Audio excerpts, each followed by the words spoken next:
I wanted to throw my phone through the window, watch it explode 8 stories down, taking their audacity with it. They were coming in 3 days. 5 people descending on my home without asking, without calling, just announcing it like I was a hotel they'd booked. My stepmother Serafina's message in the family group chat didn't say, "Can we visit?" It said, "Staying with Eleanor at her mansion." Like it was already decided, like I didn't get a vote in who invaded my sanctuary. 2 years. I'd given them 2 years of silence. 2 years where they never once asked how I was, what I was doing, if I was even alive. Then my aunt posted one photo of my living room, and suddenly I existed again. Not as a daughter, as a resource. The messages she forwarded me proved it. Brittany speculating about whether my boyfriend was rich. Serafina replying that it was time to remind me where I came from. My father saying nothing as always because he'd stopped being my father the day he chose peace over me. Where I came from. 10 years of being their servant. 10 years of cooking their meals, watching their kids, funding their lifestyle while they erased me from every family moment that mattered. I'd finally escaped and built something mine, and now they wanted to strip it clean like locusts. They smelled money, and their instinct was to devour. The rage in my chest was so hot I could barely breathe. This apartment, this life, I'd bled for it. Worked 70-hour weeks, went to therapy to undo the damage they'd done, learned to be a person instead of a resource, and they thought they could just show up and take it. They were wrong. The girl they'd broken was dead, and they were about to meet what I'd become. If you've ever been invisible until someone needed your wallet, if you've ever wanted to burn down the people who only love what you can give them, this is for you. Hit like and subscribe because what happens next will either save you or show you how. Comment if you've been the family ATM. Now let me show you exactly how they created the monster who was waiting for them at my door. 2 years earlier, I was living in Chicago working as an architect at a mid-sized firm where I was slowly building my reputation.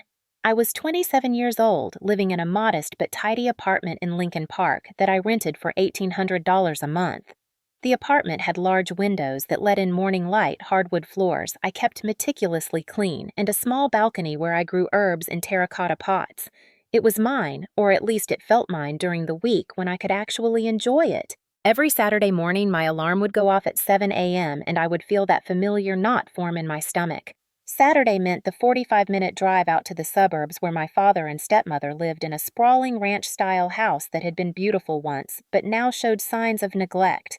The paint was peeling on the shutters, the lawn was overgrown in patches, and inside, the house always smelled faintly of stale coffee and the expensive perfume Serafina insisted on wearing, even though they claimed they couldn't afford to fix the leaking roof. Serafina Hayes had married my father when I was 16, 3 years after my mother died from cancer.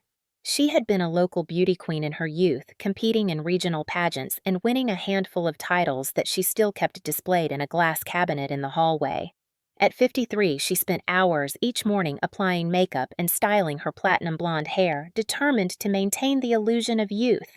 She had a way of entering a room that demanded attention, her voice always slightly too loud, her gestures always slightly too dramatic. She spoke in commands disguised as suggestions and had an uncanny ability to make you feel guilty for things you hadn't even done. My stepsister Brittany was 31, 4 years older than me, and she had inherited her mother's flair for drama without any of the discipline it took to actually succeed at anything. She called herself a fashion entrepreneur and ran an online boutique called Luxe Lifestyle Collective, which sounded impressive until you realized she was buying cheap clothing from wholesale markets and reselling it at markup prices while pretending they were designer pieces. Her Instagram feed was carefully curated to show a life of glamour and success, complete with staged photos in rented sports cars and hotel lobbies she didn't stay at. She had 2 children, Leo, who was 7, and Max, who was 5, from a marriage that had ended badly 3 years prior. Their father had moved to California and sent child support irregularly, leaving Brittany to raise them while she chased her dreams of influencer fame. My father, Richard, was a shell of the man I remembered from my childhood. He had been an engineer once, working on projects that excited him, coming home with stories about bridges and buildings and the mathematics of making something stand up against gravity and wind. After my mother died, something in him died too. By the time Serafina came into our lives, he had already started retreating into himself, and she had made that retreat complete. Now he spent most of his time in his recliner watching television with the volume turned up too loud, occasionally grunting responses to questions but otherwise checked out from active participation in life. He had sold his dignity in exchange for peace, or what passed for peace in that house. Those Saturdays followed a predictable pattern. I would arrive around 8:30 and Serafina would be waiting with a list. The list was never written down, but always extensive. Fix the cabinet door that was hanging crooked. Reorganize the garage because they needed to find the Christmas decorations even though it was only September. Go to the grocery store and pick up supplies for dinner, which I would then be expected to cook for everyone. Brittany would show up around noon, breezing in with Leo and Max in tow, both children already wound up and ready to destroy whatever peace might have existed. She would kiss her mother's cheek, ignore me entirely unless she needed something, and immediately start taking photos for her social media while I cooked or cleaned or watched her children tear through the house like small hurricanes. The boys were not bad kids at their core, but they had been raised without boundaries or consequences. Leo would take running leaps onto the furniture, leaving muddy footprints on cushions. Max had a fascination with taking things apart, which meant I had spent countless hours searching for missing remote control batteries or picking up the pieces of whatever he had disassembled. When I would try to redirect them or suggest they play outside, Brittany would give me a cold look and say something like, "They're just being kids, Eleanor. Not everyone can be uptight like you." Serafina would chime in with, "Eleanor, honey, you'll understand when you have children of your own. Let them express themselves." I cooked dinner every Saturday, elaborate meals because Serafina insisted on keeping up standards. I made roasted chicken with herbs and garlic creamy mashed potatoes, green bean casserole, fresh-baked bread, apple pie from scratch. I would spend hours in their kitchen, which was poorly organized and missing basic supplies because despite my repeated offers to help them stock it properly, Serafina preferred to spend money on new throw pillows and decorative vases. While I cooked, Brittany would be in the living room doing live streams showing her followers her cozy family gatherings while carefully angling the camera to avoid showing me in the kitchen working. Richard would be in his chair occasionally asking when dinner would be ready. Serafina would drift in and out, offering useless advice and making comments about how I should add more butter or use less salt, never offering to actually help. Dinner itself was always the same theater. They would sit down to the meal I had prepared, and for the first few minutes there would be compliments. Serafina would say, "Oh, Eleanor, you've outdone yourself again." Brittany would post a photo of her plate with a caption about family recipes and tradition, never mentioning who actually cooked it. My father would eat silently, methodically, his eyes distant. The children would complain that they wanted chicken nuggets instead, would knock over their milk, would leave the table without asking to be excused. And through it all, I would sit there with a smile frozen on my face, exhausted from a full week of work at my actual job, exhausted from the morning of labor at their house pushing food around my plate and wondering how I had let this become my life. The worst part was not the physical labor, though, that was considerable. The worst part was the erasure. I could share news about a project at work, something I was proud of, and the conversation would immediately be redirected to Brittany's latest Instagram milestone, or Serafina's opinions about a television show. I could mention that I was tired, and Serafina would laugh and say, "Tired? You don't know tired until you've raised children." I could try to establish a boundary, like suggesting I couldn't come one Saturday because I had plans, and I would be met with guilt so thick you could cut it with a knife. "After all we've done for you, Eleanor. Your father took you in when your mother died. We gave you a family. Is it so much to ask that you show up once a week?" The manipulation was so seamless, so constant, that I had almost stopped noticing it. It had become the water I swam in the air I breathed. I would drive home on Saturday nights back to my apartment in the city, and I would feel hollow. I would tell myself it was just one day a week. I would tell myself that family meant sacrifice. I would tell myself that someday they would see me, really see me, and appreciate what I did for them. That someday kept not coming. Things began to shift in the fall of my 29th year. I had been working on a major project at the firm, a mixed-use development that combined residential space with commercial and green space, in a way that was innovative and challenging. I had poured myself into the designs, working late nights and early mornings, pushing past the doubts of senior architects who thought my ideas were too ambitious. When the client approved our proposal and asked specifically for me to lead the design team for the next phase, my boss called me into his office with news that made my heart race. They were promoting me to senior architect, and they wanted me to relocate to Denver to head up their new office there. The pay increase was substantial, 40% more than I was currently making. The opportunity was everything I had been working toward. I spent that entire week walking on air. I told my closest friends, who celebrated with champagne and genuine happiness. I told my Aunt Iris, my mother's sister, who cried with pride and told me my mother would have been so proud. I called Jasper, the man I had recently started dating, a software engineer with kind eyes and a quiet confidence that made me feel safe. He had taken me to dinner at a restaurant overlooking the Chicago River and told me that he would support whatever decision I made, but that if I chose Denver, he would find a way to make it work because he wasn't ready to lose what we had started building. I decided to share my news with my family on Saturday. I wanted them to be proud. I wanted them to celebrate with me. I wanted more than anything for them to see me as someone who had accomplished something worth celebrating. That Saturday, I arrived at the house with bags of groceries and a plan. I would cook an elaborate dinner, something special, and I would tell them during the meal. I bought 2 whole chickens and made roast chicken with a herb butter that I had learned from a chef friend. I made scalloped potatoes with Gruyere cheese. I made roasted Brussels sprouts with bacon and balsamic glaze. I made a Caesar salad from scratch, including making the dressing and the croutons. For dessert, I made an apple pie with a lattice top that took me an hour to weave perfectly using the recipe that had been my mother's favorite. The house smelled incredible as dinner came together. Serafina wandered through the kitchen several times, making approving noises but offering no help, eventually settling on the couch with her phone, talking loudly to one of her friends about some drama in their book club.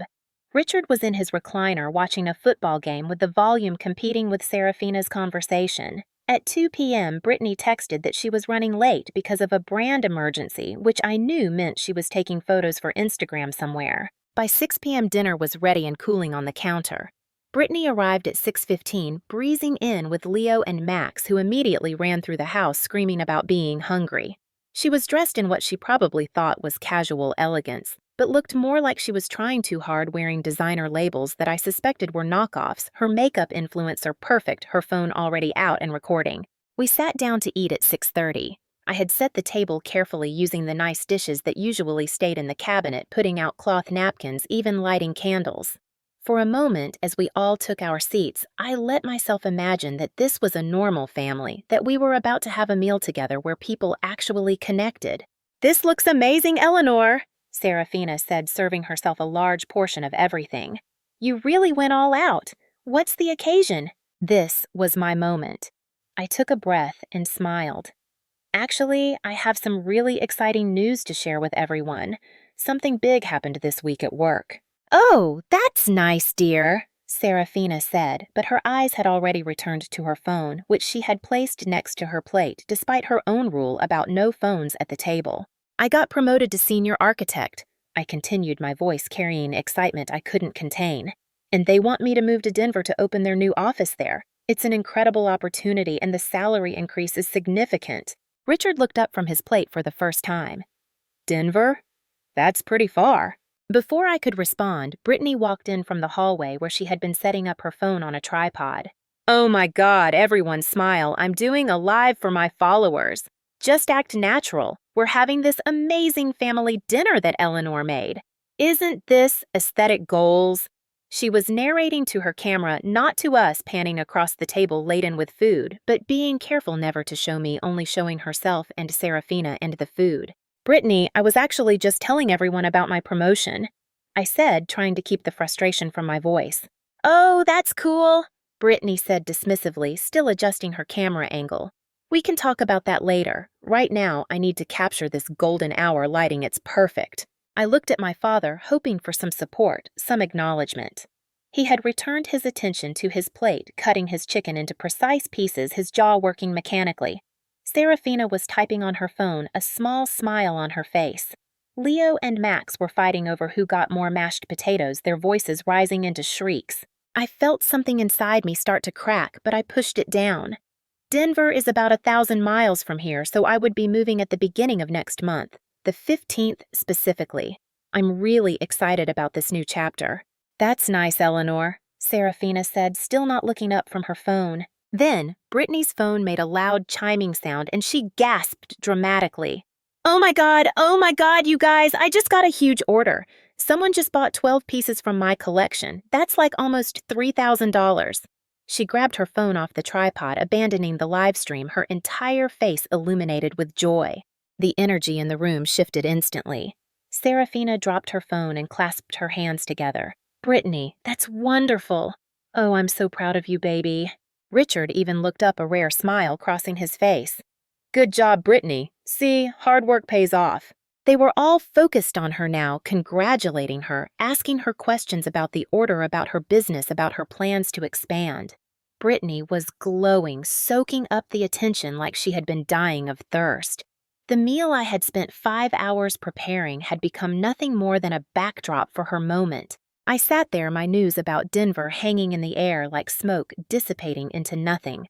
My promotion, my achievement, my future, all of it erased in an instant because Brittany got a notification on her phone. I picked up my fork and put a bite of chicken in my mouth, chewing mechanically, tasting nothing. The dinner continued for another hour. Not once did anyone return to asking me about Denver or my promotion. When I started clearing the plates, Serafina barely looked up from her animated conversation with Brittany about marketing strategies. My father had returned to his recliner in the football game before dessert was even served. I was standing at the sink scraping plates when Serafina came into the kitchen.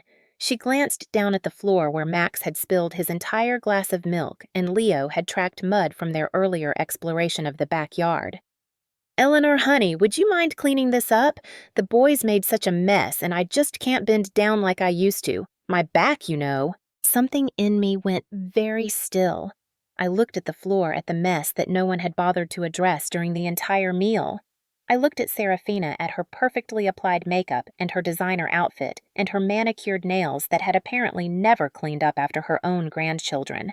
I looked back at the table where Brittany was still on her phone, riding the high of her sail, where my father sat in his chair, where my news had been so thoroughly dismissed that it might as well have never been spoken. I put down the dish I was holding. I didn't say a word. I walked to the cabinet, pulled out storage containers, and began packing up all the leftover food.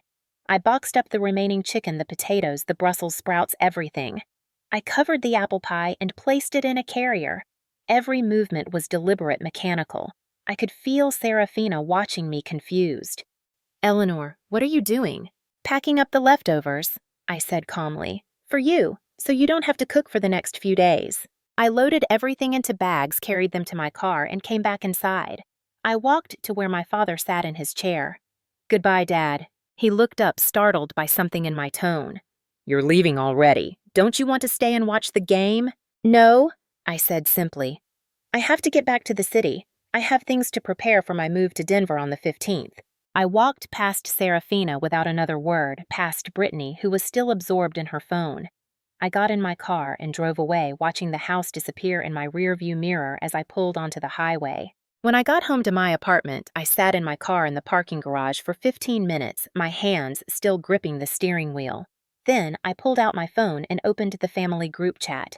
There were already new messages. Brittany had posted photos of the dinner table with the caption, "Family dinner wins." Serafina had responded with heart emojis. My father had sent a gif of a football player celebrating. I typed out a message, my fingers shaking slightly. I will be moving to Denver on the 15th. I hit send. I waited. The 3 dots appeared showing someone was typing, then disappeared. Then appeared again. Then disappeared. Then nothing. An hour passed. No response. Not a single word from any of them. Then, at almost midnight, I received a notification. Serafina had posted on Facebook. It was a photo of the apple pie I had made the lattice top perfectly golden sitting on her kitchen counter. The caption read, "Celebrating Brittany's amazing success, so proud of my daughter's thriving business, made her favorite apple pie for this special day." I stared at that post for a long time. She had taken credit for the pie I had made. She had framed the entire dinner as a celebration for Brittany, erasing my presence entirely while simultaneously consuming the fruits of my labor. The pie was my mother's recipe, the one thing I had from her that felt sacred, and Serafina had claimed it as her own to celebrate a daughter who wasn't even hers by blood, while ignoring the daughter who had actually made it. I set my phone down and sat in my empty apartment in the silence that suddenly felt less like loneliness and more like possibility. Something had shifted in me during that drive home, something fundamental. For the first time in my adult life, I felt a tiny spark of anger where there had only been resignation before. The next 2 weeks were a blur of activity. I gave notice to my landlord, started packing up my belongings, coordinated with the movers, finalized details with my new office in Denver. I worked through my final days at the Chicago office, saying goodbye to colleagues who threw me a going-away party that felt more meaningful than any family dinner I had attended in years. Jasper helped me pack on evenings and weekends, his steady presence a comfort. Aunt Iris came by to help me sort through things, and she was the one who suggested I just get rid of most of my furniture and start fresh in Denver to mark the new chapter with newness in every way. The family group chat stayed silent. No one asked about my moving date. No one offered to help. No one even acknowledged my message except for one text from my father 3 days before I was scheduled to leave. "Is this really happening? You're really moving?" I didn't respond. On the morning of the 15th, the movers arrived at 7 a.m. I had already cleaned the apartment, returned my keys to the landlord, and loaded the last of my personal items into my car. I was standing in the empty living room taking one last look at the space that had been mine when my phone rang. It was Serafina. I almost didn't answer, but curiosity got the better of me. "Hello, Eleanor." "Oh, thank goodness. I've been trying to reach you." Her voice had that urgent quality she used when she wanted something. "I need you to come over right away. Brittany has a huge meeting with an investor today, and I told her I would watch the boys, but I completely forgot I have a hair appointment that I cannot miss. Can you just pop over and watch them for a few hours? It's really important." I looked around my empty apartment at the movers loading the last boxes into their truck outside the window. "I'm sorry, Serafina, but I can't. I'm moving to Denver today. The truck is here right now." There was a pause. "You're moving today, right now?" "Yes, I told everyone 2 weeks ago in the group chat. I said I was moving on the 15th. "Well, yes, but I didn't think you were serious. Eleanor, this is really inconvenient timing. Can't you just postpone it for a day? The boys are counting on you." Something hot and sharp moved through my chest. No, I can't postpone my move because Brittany made commitments without checking if anyone was available to help her. That's not my responsibility. "Eleanor Marie Vance, I cannot believe you are being so selfish right now, after everything this family has done for you." "I have to go," I said, my voice steady despite the racing of my heart. "The movers are waiting. Goodbye, Serafina." I hung up before she could respond. My hands were shaking, but it wasn't from fear. It was from the adrenaline of having just said no clearly and without apology for perhaps the first time in my adult life. 5 minutes later, my phone buzzed with a text from my father. "What's this about you moving today? Why didn't you remind us?" I turned off my phone and got in my car. The drive from Chicago to Denver takes about 15 hours if you push through. But I took 2 days stopping overnight in Nebraska at a small motel where no one knew me and no one needed anything from me. I ate dinner alone at a diner reading a book on architecture that I had been meaning to read for months. I slept in a bed with clean white sheets and no alarm set. When I woke up, I lay there for a while staring at the ceiling and realized I felt something I hadn't felt in years. I felt light. I arrived in Denver on a Thursday afternoon, the mountains visible in the distance, the sky impossibly blue. I had arranged a temporary apartment through my new office, a furnished one-bedroom in the Capitol Hill neighborhood, while I looked for something permanent. The apartment was small but clean with hardwood floors and large windows. I unpacked the essentials, set up my laptop, and sat on the couch in the empty quiet. My phone, which I had turned back on that morning, had 16 missed calls and 32 text messages. All from family. None of them asking how I was or if I had arrived safely. All of them asking when I would be back to visit, or asking for my new address, or asking for help with various things. Serafina needed me to access some files I had helped her organize on her computer last year. Brittany needed advice on a business dispute. My father needed help with his taxes. I read through them all feeling that same strange lightness, that sense of distance. Then I opened a new note on my phone and wrote 3 words, "This ends now." The first month in Denver was disorienting in the best possible way. I threw myself into work meeting my new team, learning the rhythms of the Denver office, diving deep into the projects they had lined up. My boss, a woman named Patricia, who had built her career on refusing to accept limitations, told me on my first day, "I brought you here because you're talented, but also because you're hungry. I saw that in your portfolio. Don't lose that hunger, but also don't let it consume you. Find balance." It was advice I desperately needed to hear. For the first time since I was a teenager, I had evenings and weekends that were actually mine. I started running in the mornings, discovering trails near my apartment that wound through parks I had never explored. I joined a yoga studio and found that the practice of being present in my body helped quiet the constant anxiety that had become my baseline. I went to movies alone and realized it wasn't lonely, it was actually freeing. I could choose what I wanted to see without negotiating or compromising. I also started learning something crucial, something that felt revolutionary. I started learning how to say no. It started small. A coworker asked if I could take over one of her projects because she was swamped, and I said, "I'm pretty swamped too, but let's ask Patricia if we can redistribute the workload more evenly across the team." The coworker looked surprised, but not offended. Patricia redistributed the work. The world did not end. A neighbor asked if I could take in her packages while she was on vacation, and I said, "I'm actually going to be traveling a lot for work over the next few weeks, so I might not be reliable for that." "Have you tried asking the building manager if they can hold them?" She said sure and asked someone else. We remained friendly neighbors. Nothing collapsed. A friend from college who had moved to Denver years ago asked if she could crash at my place for a few days while she looked for an apartment. The old Eleanor would have said yes immediately.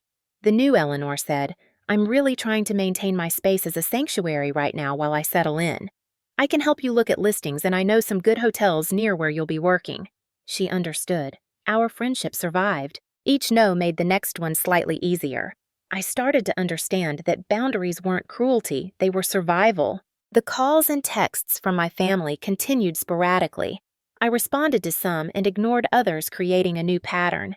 I would answer calls from my father when I had the emotional energy, and we would have brief, surface-level conversations about weather and work.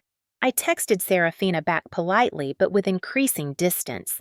I ignored most messages from Brittany unless they were actually asking about my well-being rather than asking for something.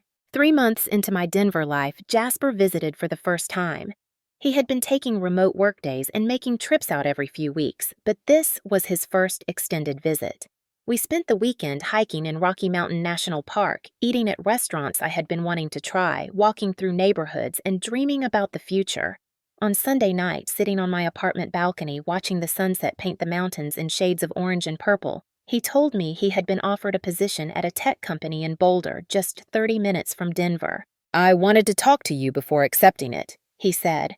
"I don't want you to feel pressured or think I'm following you out here in a way that's uncomfortable, but I also have to be honest that part of why the opportunity appealed to me is because it means I get to be closer to you to see where this goes." I looked at this man who had shown up to help me pack boxes without being asked who had driven through Nebraska to have breakfast with me at a diner just so I wouldn't be completely alone on the drive, who had never once made me feel like I owed him anything. "I would love it if you moved here," I said. "I would really love that." He smiled and kissed me, and I felt something I had forgotten was possible. I felt chosen. Not out of obligation or manipulation or because someone needed something from me, but because someone actually wanted to share their life with me. By month 6, I was truly settling in. I found a personal therapist, Dr. Marian Chin, a warm woman in her 50s who specialized in family systems and trauma. In our first session, when I tried to downplay my experiences by saying, "I knew others had it worse," she stopped me gently. "Eleanor Payne is not a competition. The fact that other people have experienced worse does not invalidate what you've experienced. You're allowed to acknowledge that you've been hurt." That permission to name the hurt to stop minimizing it was transformative. Over the following months, we worked through my childhood after my mother's death, the way Serafina had positioned herself as a savior, while simultaneously beginning a pattern of exploitation, the way my father's passivity had left me vulnerable. the way I had learned to earn love through service rather than ever expecting to receive it freely. Dr. Chin introduced me to the concept of the drama triangle, where family systems assign roles of victim, persecutor, and rescuer, and how people can cycle through these roles in unhealthy patterns. I realized I had been stuck in the rescuer role for years, enabling everyone else's dysfunction while destroying myself in the process. The way out, Dr. Chin said, is to step off the triangle entirely, to refuse to play any of those roles. I was learning.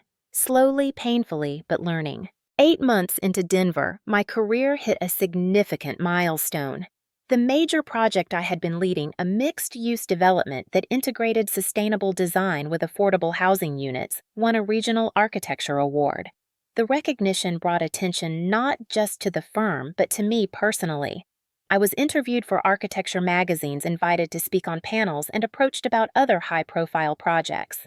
With my increased income and new opportunities, I started looking for a place to buy rather than rent. I wanted something that was truly mine, something that represented this new chapter. I worked with a real estate agent who understood my vision, and after months of searching, I found it. It was a condo in Cherry Creek, one of Denver's most desirable neighborhoods. The building was new construction, all glass and clean lines with mountain views from the west-facing units. The condo itself was on the 8th floor, 2 bedrooms and 2 bathrooms with floor-to-ceiling windows in the living room that let in extraordinary light. It had a balcony big enough for a small garden and a reading chair. The kitchen was modern with clean countertops and high-end appliances. The master bedroom was spacious with a walk-in closet and an ensuite bathroom with a rainfall shower. It was perfect, and it was expensive. The price tag made me pause, not because I couldn't afford it, but because I had been raised to believe that spending money on myself was selfish. But I thought about Dr. Chin's words about deserving good things, about how investing in my own stability and happiness was not selfishness, but wisdom. I made an offer. It was accepted. The day I got the keys, I stood in the empty living room as evening light streamed through the windows, and I cried. But they were not sad tears. They were tears of achievement, of pride, of arrival. Jasper, who had moved to Boulder 2 months earlier and was spending more and more time at my place, helped me pick out furniture. We chose pieces together, but he was careful to make sure I loved everything, that nothing was a compromise. "This is your home," he said. "It should be exactly what you want." We bought a comfortable gray sectional for the living room, a dining table made from reclaimed wood bookshelves for the walls, art from local galleries. I bought beautiful dishes, real china that wasn't for special occasions, but for everyday use, because I was learning that I deserved beautiful things in my ordinary life. I also adopted a dog, a golden Labrador puppy I named Nova, because his arrival felt like the start of something bright and new. He brought joy and chaos and routine to my days. He demanded walks and play and attention, and none of it felt like burden. It felt like the opposite of burden. It felt like life. I hung a whiteboard in my kitchen, something Dr. Chin had suggested. On it, I wrote reminders to myself, affirmations, and boundaries. The first one I wrote, the one that stayed there for months, was, "I don't owe anyone anything they can do for themselves." I sent photos of the new place to Aunt Iris, the one person from my past who had consistently shown up for me without expectation. She video called me immediately, tears streaming down her face. "Eleanor, I am so incredibly proud of you. Your mother would be so proud of you. Look at what you've built." In my happiness and my growing confidence, I made a mistake. I gave Aunt Iris permission to share one photo on social media, a picture of my living room with its mountain views to celebrate my new home. She posted it with a caption about how proud she was of me, and I didn't think much of it. I should have thought more about it. Within hours, the post had been seen by extended family members I hadn't heard from in years. Cousins started commenting, asking questions about the neighborhood, the price, whether I had a rich boyfriend. Then I saw Seraphina's comment and my stomach dropped. "Our Eleanor, always so clever and hardworking. We miss you so much. Our Eleanor," as if she had any claim to my accomplishments, as if she hadn't dismissed them entirely just months before. That night, Aunt Iris called me, her voice tight with stress. "Eleanor, I need to show you something. I'm going to send you a screenshot. I'm in the family group chat with Richard and Seraphina, and there's a conversation happening that you need to see." The screenshot arrived a moment later.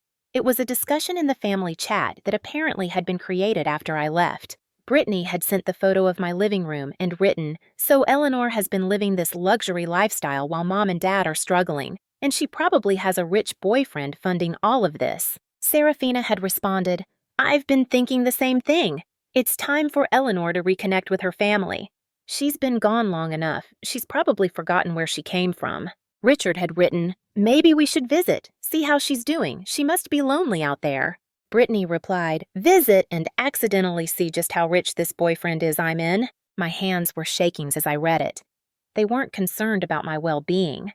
They had seen evidence that I was doing well, and their immediate response was to strategize about how to benefit from it. They thought I had money, and suddenly they wanted to reconnect. The next day, I received a text from Serafina.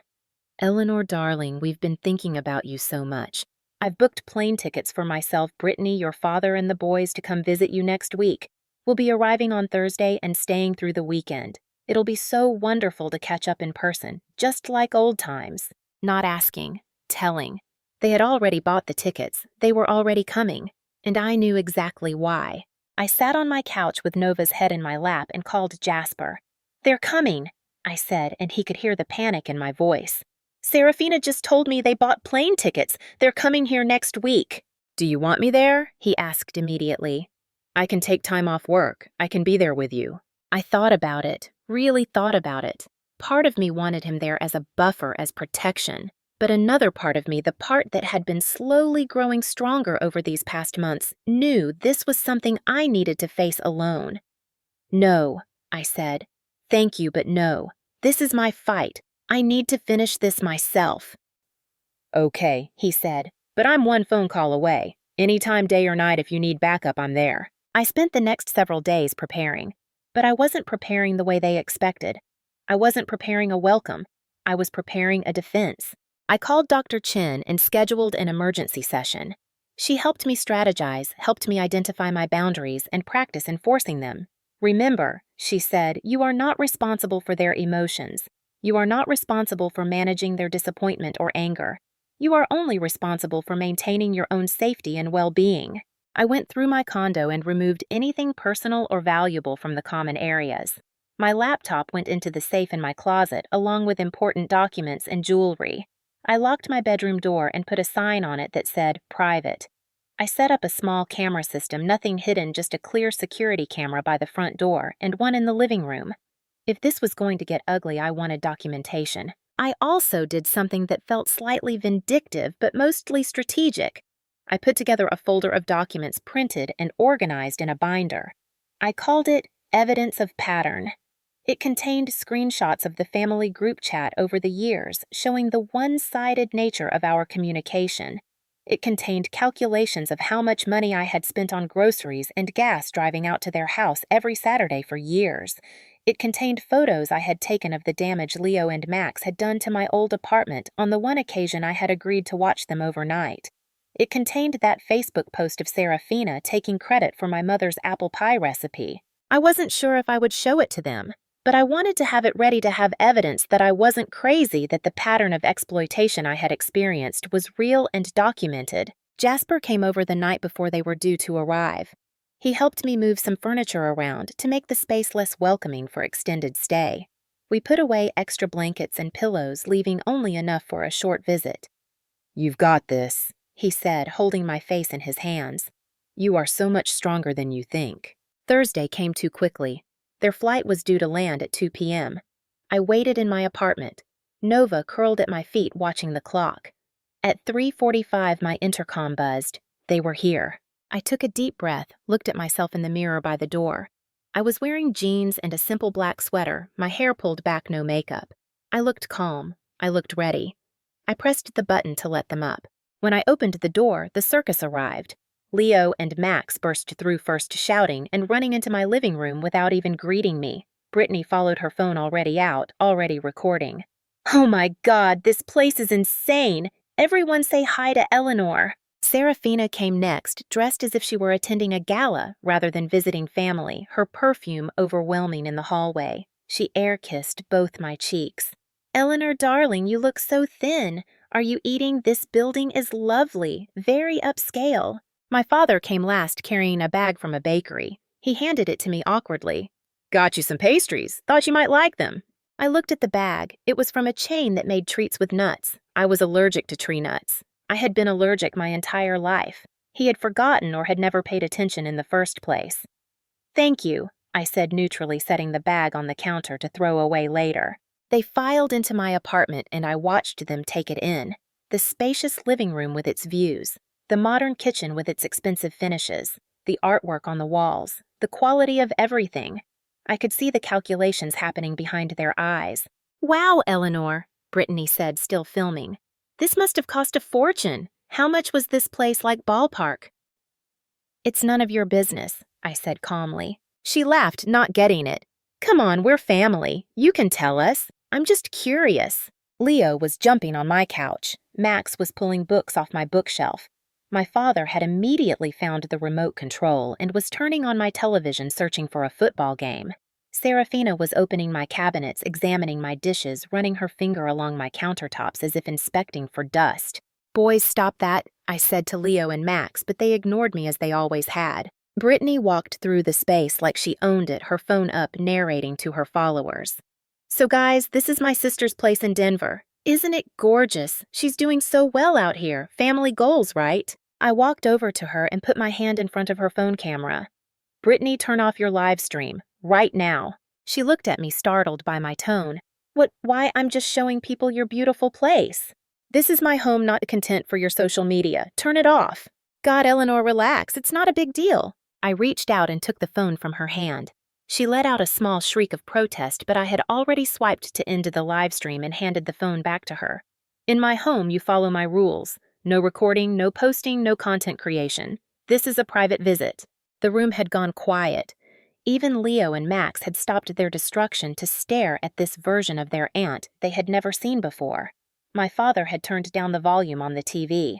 Serafina had closed the cabinet she was inspecting. Everyone please sit down, I said, and my voice was steady clear. We need to have a conversation. Serafina recovered first, her face sliding into a concerned expression. Of course, darling. That's why we're here to catch up with you. We've missed you so much. They arranged themselves on my furniture. Serafina and Brittany on the couch, my father in the armchair. Leo and Max continued to roam, but I had expected that. I remained standing, arms crossed, positioned between them and the rest of my apartment. Why are you really here? I asked directly. What do you mean? Serafina said, all innocence. We're here to visit our daughter, of course. Let me rephrase. What do you want from me? There was a beat of silence. Brittany looked at her mother. My father looked at the floor. Serafina's smile wavered just slightly. Eleanor, I don't appreciate your tone, Serafina said. We came all this way to see you and you're being so hostile. I'm being clear, I corrected. You flew out here unannounced without asking if I was available or if this was a good time. You bought tickets and told me you were coming. That's not visiting, that's invading. So I'll ask again, what do you want from me? Brittany shifted uncomfortably. Serafina's eyes had gone cold, the fake warmth evaporating. This was the face I knew, the one that came out when she didn't get immediate compliance. Fine, Serafina said, her voice hardening. If you're going to be like that, Brittany is in trouble. Her business has failed and she has significant debt. $42,000, Brittany said, her voice smaller now. I took out loans to expand and it didn't work out. And your father, Serafina continued, made some poor decisions. He used money from his retirement fund to try to help Brittany, and now we're in a difficult position. My father finally spoke up. The house is at risk, Eleanor. We might lose it if we can't get caught up on payments. And you want me to give you money? I said flatly. Not give, Serafina said quickly. More like an investment in family. You're doing so well, clearly. This place, your job, probably this rich boyfriend Iris mentioned. You have resources we don't have. We're asking you to help your family. I walked to my kitchen counter and picked up the binder I had prepared. I brought it back to the living room and set it on the coffee table in front of them. Before we continue this conversation, I want to show you something. I opened the binder. I had created a slideshow that I now pulled up on my laptop, connecting it to my TV so they could all see. My father's football game disappeared, replaced by a title slide, A History of One-Sided Service. What is this? Brittany asked, suspicion in her voice. Documentation, I said. I clicked to the first slide. It was a calculation of time and money. For 3 years, I drove to your house every Saturday. That's 156 Saturdays. Each visit was approximately 8 to 10 hours. Each drive was 90 minutes round trip. That's 404 hours of time. I spent an average of $200 per visit on groceries for meals I cooked for everyone. That's $31,200. The next slide showed screenshots from the family group chat showing my messages being ignored or receiving one-word responses, while Brittany's updates received paragraphs of enthusiasm and support. The next slide showed photos of the damage Leo and Max had caused to my old apartment during the one overnight visit I had allowed, along with the cost of repairs I had paid for myself. The next slide showed that Facebook post of Serafina taking credit for my mother's apple pie with the date stamp showing it was posted the same night I had announced my promotion and moved to Denver. I went through slide after slide, calmly, methodically. I showed them pattern after pattern of being used, dismissed, exploited. I showed them the Thanksgiving where I had cooked for 20 people and Serafina had taken all the credit. I showed them the time Brittany had asked me to pack and ship her entire inventory for free, paying me with leftover pizza. I showed them the countless times I had dropped everything to help them while my own needs were never even asked about. When I finished, the room was completely silent. Even the boys had stopped moving, sensing the weight of the moment. "This," I said, gesturing to the screen, "is the family dynamic we've had for years. I was a resource to be extracted, not a person to be valued. And now you come here because you think I have money and you believe I owe you." "Eleanor," my father said, and there was something like shame in his voice. "I didn't realize it had been like that." "You didn't realize because you never looked," I said. "Because it was easier not to see." Serafina's face had gone red. "This is ridiculous! You're making us out to be villains when all we did was love you and include you in our family." "Including me would have meant seeing me," I said. "Including me would have meant caring when I shared my news. Including me would have meant asking before taking. This wasn't inclusion. This was exploitation." "So what, you're just going to abandon your family when we need you most?" Brittany said, and now she was crying real tears. "After everything." "After everything?" I repeated. "After what Brittany name, one thing you've done for me in the past 5 years. One thing that cost you anything or benefited me." She opened her mouth and closed it again. She couldn't. I sat down across from them, maintaining distance. Nova came and sat next to me, his presence grounding.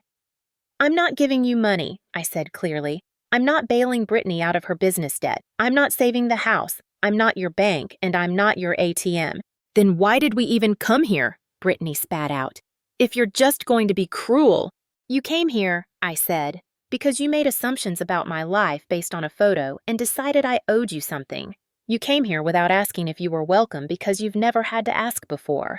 I always said yes, always helped, always sacrificed, but that pattern is over now." Serafina stood up shaking. "You've changed. You're not the Eleanor we knew." "You're right," I said. "I'm not. That Eleanor was destroying herself trying to earn love from people who were never going to give it. This Eleanor knows better."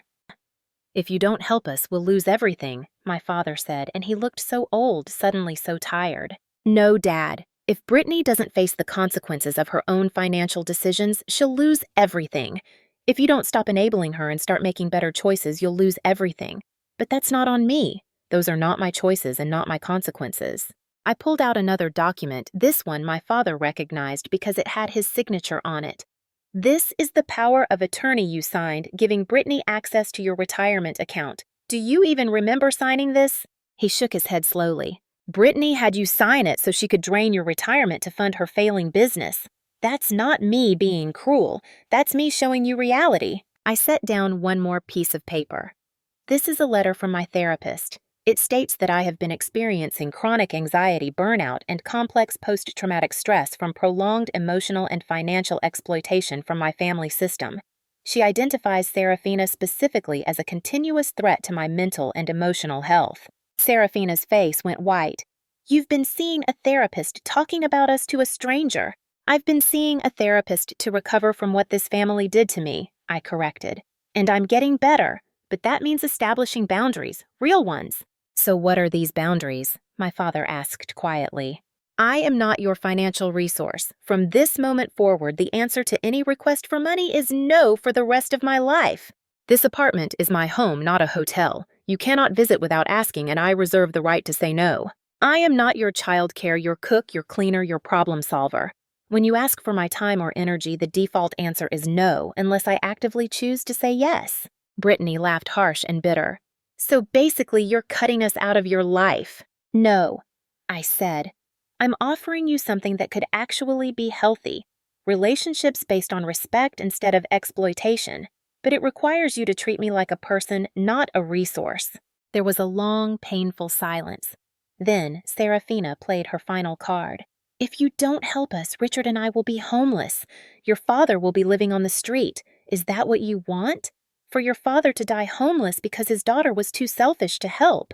It was emotional manipulation at its finest, the exact weapon she had used on me for years. And I felt it try to hook into me that old guilt, that old fear, but I had practiced for this. Brittany created this debt by making poor business decisions. She signed personal guarantees. She took out loans she couldn't afford. That's her responsibility, not mine. Dad allowed his retirement to be drained because he signed that power of attorney without reading it or thinking about consequences. That's his responsibility, not mine. You, Serafina, encouraged all of this because you wanted to maintain the fantasy that Brittany was successful. That's your responsibility, not mine. Your failures are not my emergency, I said, and my voice was steady. I am not responsible for fixing what you broke. My father was crying, now silent tears rolling down his face. So that's it. You're just done with us. And here was the moment I had been dreading but also preparing for. I'm not done with you, Dad, but I'm done with this version of you, the version that stands by while I'm exploited and then shows up when you need something. If you want a real relationship with me, it starts with respecting my boundaries. It starts with you acting like a father who cares about my well-being, not an ATM that's run dry. I stood up and opened my front door. This visit is over. I need you to leave now. We just got here, Brittany protested. We flew all the way out here. You should have asked before buying tickets. You should have asked if this was a good time. You should have asked a lot of things. But you don't ask, you take. And I'm done being taken from. Where are we supposed to go? Serafina demanded. There are several hotels near the airport. I'm sure you can find one. I held the door open, waiting. Slowly, reluctantly, they gathered their things. The boys were confused, sensing the tension but not understanding it. Brittany was muttering angrily to herself. Serafina was rigid with fury. My father moved like a man in a dream, disconnected from reality. As they filed past me toward the door, my father stopped. Eleanor, I'm sorry. I really am.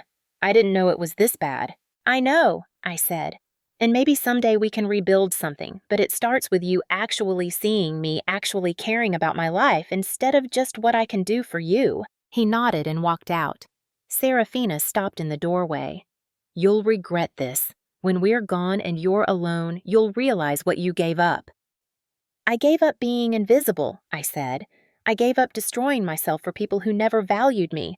I don't regret that at all. I closed the door behind them and locked it. I stood there for a long moment, my back against the door, my heart racing.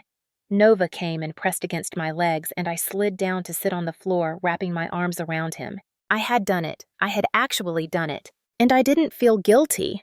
I felt exhausted and sad and shaky, but I didn't feel guilty. For the first time in my adult life, I had chosen myself, and the world hadn't ended. I called Jasper, and he was there within 30 minutes holding me while I cried not from regret, but from release. The following weeks were messy. My phone exploded with messages, voicemails, texts ranging from pleading to angry to manipulative. Richard sent long apologies. Serafina sent recordings of herself crying, begging for money. Brittany posted a video on social media carefully edited to make it look like I had invited them to visit and then cruelly kicked them out, painting herself as the victim of a rich, heartless sister. I didn't respond to any of it. Instead, I did something unexpected. I sent a letter to my father with 3 conditions for any future relationship. 1, he had to start attending therapy, either individual or family counseling, to understand the dynamics that had led to this situation. 2, he had to establish financial independence from Serafina and Brittany, creating his own accounts and his own boundaries. 3, Any communication with me had to be about building an actual relationship, not about extracting resources or solving other people's problems. To my surprise, he said yes. Not right away, but 3 weeks later he called and said he had found a therapist and had his first appointment scheduled. Brittany's social media post got more traction than I expected, going semi-viral in a small way, with people commenting about ungrateful siblings and wealth-dividing families. But Jasper, who was much savvier about these things than I was, consulted with a lawyer friend of his. They sent a formal DMCA takedown notice to the platform, citing that the video contained footage of my private property recorded without my consent. The video was removed within 48 hours. Brittany's account was suspended for violating privacy policies. Serafina sent one final message asking to meet me alone. Against Jasper's advice, but with Dr. Chen's support, I agreed, choosing a public coffee shop in neutral territory. She arrived looking older than I remembered her carefully maintained appearance, showing cracks. Her hair was still dyed blonde, but the roots were showing. Her makeup was less precise. She looked tired and small in a way she never had before. We sat across from each other, two strangers connected only by years of dysfunction. "What did you want to talk about?" I asked. "I wanted to apologize," she said, and her voice was different, less performative. "Or at least try to explain." "I'm listening." She twisted a napkin in her hands. "I grew up very poor, poverty that you can't imagine. My mother cleaned houses and my father left before I was born. By the time I was 15, I was entering beauty pageants because it was the only way I could see to escape. And it worked for a while. I got attention, I got opportunities. I met your father." "That doesn't excuse what you did to me," I said. "I know, but I need you to understand the fear never left. The fear of going back to being nobody, having nothing. When Brittany wanted to start her business, I pushed her because I wanted her to have what I never had. Security, success. I didn't care how we got it." "You used me," I said simply. "Yes, I did. I saw you as strong and capable, and I told myself that you didn't need the same care and attention because you were going to be fine regardless. It was easier than admitting I was treating you like a resource instead of a daughter." "I was never your daughter," I said. "You never wanted me to be." She flinched at that. "You're right. I was threatened by you from the start. You were so much like your mother, so talented and good, and I didn't know how to mother that, so I just used it." We sat in silence for a moment. "Why are you telling me this?" I asked. "Because I'm losing everything, and for the first time I'm seeing clearly. Brittany won't speak to me because I wouldn't let her use more of Richard's money. Richard is finally standing up to me. I'm probably going to have to sell the house and move back to Michigan where my sister lives. And before I go, I needed you to know that I see what I did. I see it, and I'm sorry." I looked at this woman who had caused me so much pain, who had used years of my life, who had nearly broken me. And I felt surprisingly not anger, but sadness. Sadness for both of us for all the years wasted in a toxic dynamic. "I accept your apology," I said. "But that doesn't mean I'm giving you money or fixing this situation." "I know. I'm not asking you to." She reached into her purse and pulled out something, sliding it across the table. It was my mother's recipe book, the one I had thought was lost years ago. "I found this when I was packing. I think you should have it." I picked up the book, worn and stained from use, my mother's handwriting on every page. "Thank you," I said quietly. "I hope someday you can have a family that deserves you," Serafina said. She stood up, gathered her things, and walked away. I never saw her again. 6 months later, I stood in my living room, the afternoon light streaming through the windows, and surveyed what I had built. My home was exactly what I wanted it to be. Comfortable furniture chosen for how it felt rather than how it looked to others. Artwork that meant something to me. Books I actually wanted to read lining the shelves. A kitchen where I cooked because I enjoyed it, not because someone expected it. Jasper was moving in next week, bringing his own furniture and belongings, and we were figuring out how to blend our lives in a way that felt equal and respectful.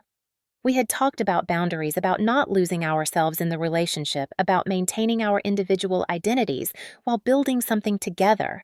It felt healthy in a way I hadn't known was possible. My relationship with my father was slowly rebuilding.